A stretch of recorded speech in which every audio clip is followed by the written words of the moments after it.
குண்டுகால் போட்டு காலை வச்சுருங்க எல்லாம் பண்ணுறேன் அப்படின்னா நானும் அப்படியே சின்னது பையன் வச்சு இல்லையா அப்பா வச்சோட சொன்னார்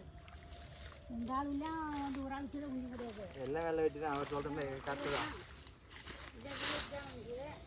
கொஞ்சம் ஒன்று அந்த கூட வராமல் ஆள் விசாரிச்சுங்க அன்னைக்கு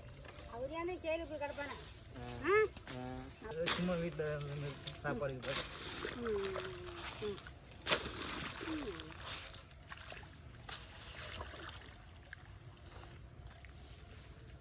திருப்பி மாதிரி போறீங்க அப்புறமா அந்த குண்டடி அது பக்கத்து உள்ள அதுலேருந்து ஒரு 30 கிலோமீட்டர் சிவகங்கை போகிற ஊருக்கு பக்கம்